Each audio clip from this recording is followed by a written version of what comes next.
नई और पुरानी पेंशन योजना पर रार के बीच आज केंद्र सरकार ने एकीकृत पेंशन योजना यूपीएस का ऐलान कर दिया। केंद्रीय मंत्री अश्विनी वैष्णव ने बताया कि एकीकृत पेंशन योजना के तहत किन शर्तों के तहत केंद्रीय कर्मचारियों को आर्थिक लाभ मिलेंगे। जानिए यूपीएस से जुड़ी अहम बातें। केंद्र सरकार ने कर्मचारियों के लिए एक नई पेंशन योजना को पेश किया है, जो नेशनल पेंशन स्कीम एनपीएस के तहत ही समांतर है। इस योजना को 1 अप्रैल 2025 यानी वित्त वर्ष 2036 से लागू किया जाएगा।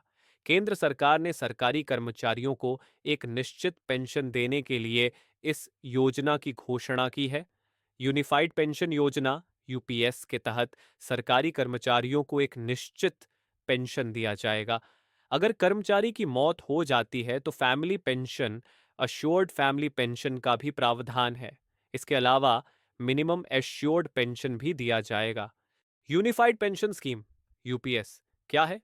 शनिवार को कैबिनेट से यूनिफाइड पेंशन योजना की मंजूरी मिल गई। यूपीएस के तहत अब रिटायर्ड कर्मचारियों को 12 महीने की एवरेज बेसिक सैलरी का 50% निश्चित पेंशन के तौर पर दिया जाएगा। हालांकि ये पेंशन पाने के लिए कर्मचारियों को कम से कम 25 साल तक सर्विस करनी होगी। वहीं अगर कर्मचारी की मौत हो जाती है तो परिवार को भी एक निश्चित पेंशन दिया जाएगा, जो रिटायर्ड सरकारी कर्मचारी को मिलने वाले पेंशन का 60% होगा। मिनिमम एश्योर्ड पेंशन भी दिया जाएगा, जिसका मतलब है कि जो लोग 10 साल तक ही नौकरी करते हैं तो उन्हें कम से कम 10,000 रुपए की पेंशन दी जाएगी। किसे मिलेगा इसका लाभ? यूनिफाइड पेंशन स्कीम के तहत लगभग 23 लाख केंद्रीय सरकारी कर्मचारियों को लाभ मिलेगा। अगर राज्य सरकारें इस स्कीम को लागू करती हैं तो भी इसका लाभ दिया जाएगा।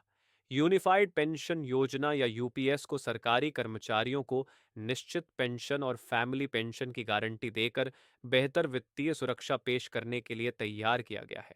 इसके अलावा जैसे जैसे महंगाई बढ़ेगी, वैसे ही इस योजना के तहत पेंशन में बढ़ोतरी का भी प्रावधान है।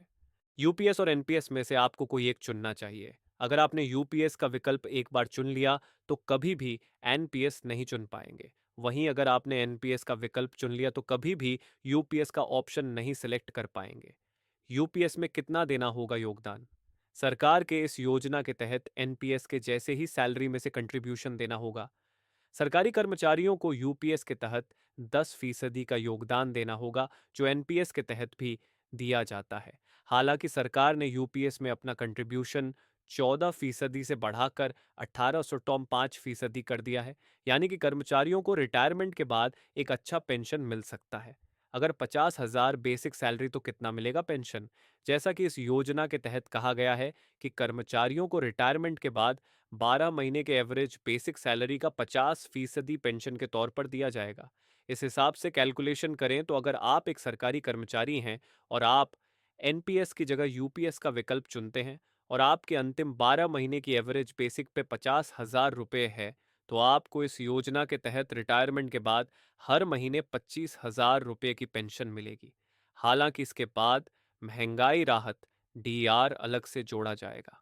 वहीं अगर कर्मचारी की मौत हो जाती है और उसकी पेंशन 30,000 रुपये मंथली रहती है तो फैमिली को एक निश्चित महीने की पेंशन 18,000 रुपये होगी, क्योंकि कर्मचारी के मौत के बाद फैमिली को पेंशन कर्मचारी को मिले लास्ट पेंशन का 60% देने का प्रावधान है।